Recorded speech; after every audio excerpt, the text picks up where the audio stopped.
CBC's true, you know. It's true because the government pays for the news. So here we go again. Trudeau Liberals are at it again. Yeah, spending your money, not in Canada.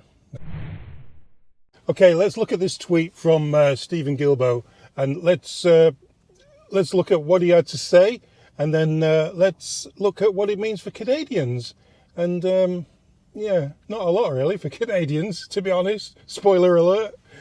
Stephen Gilbo, supporting the world's most vulnerable from that word change, tops the agenda at COP29. Yeah, there's a COP29, you know, where all the weather activists fly off in multiple jets, go to some exotic place, and then talk about how we can't use our cars. Very exciting. Launching a $2 billion, with a B, Canada-led weather finance platform. This is a model for the world. Let's listen to him. Today, I'm happy to announce that Canada is launching Project Gaia, a $1.4 billion US fund to support adaptation projects. And some of the priorities of this fund will be for food and water security, clean energy, sustainable transportation. So it's about resiliency, it's about the economy, and it's about people. And we think this is one of the many examples of why we need to have an agreement here on finance so that we can develop more and more of these innovative products to help people in the global south. Anyway, this is about the GAIA's funding partners, which include FinDev Canada, MUFG, the Green Weather Fund, the Global Weather Facility, and concessional finance from FinDev. Canada's new concessional facility, recently announced by the Prime Minister at the G7 in June 2024. Before we even get onto the money that he's giving away, more public paid jobs. Yeah, exactly. Bigger government, huge. The government's 20% of the population at the moment. Government workers make up 20% of the population. Do you know that? That's a ridiculous amount of government. So let's look at FinDev. What is FinDev? Based in Montreal, FinDev Canada is a Crown corporation and wholly owned subsidiary of Export Development Canada, Canada's export credit agency. To help rally more funding, Gilbo said Canada is putting up $160 million to launch a new fund called GAIA that will finance projects to slash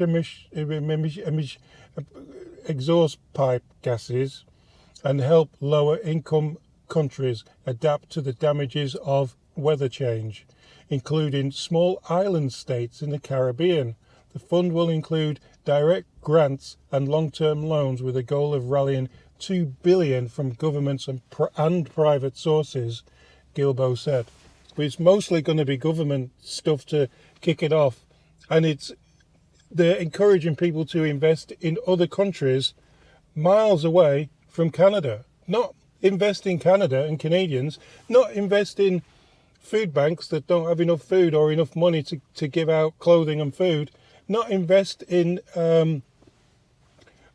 convert buildings so that the homeless can live in there, not invest in anything like that. No, what the government wants to put its finger on and key on is to change the weather in the Caribbean, where we all go when it's cold in winter.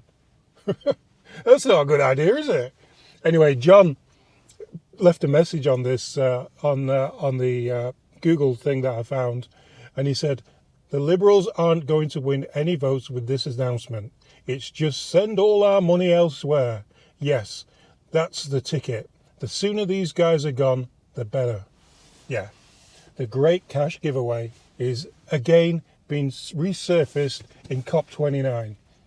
You can't make this up. You really can't. All they want to do is just give money away to...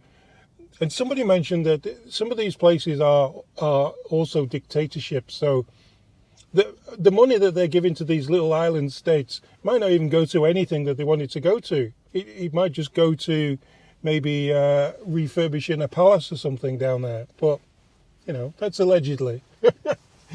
Okay, cheers guys. And remember, if you don't forget to click your subscriptions and click the likes if you can. If you like the videos, guys, always helps with the algorithm and pushing it to people who really don't know about what's going on in Canada because they're blinkered to CBC.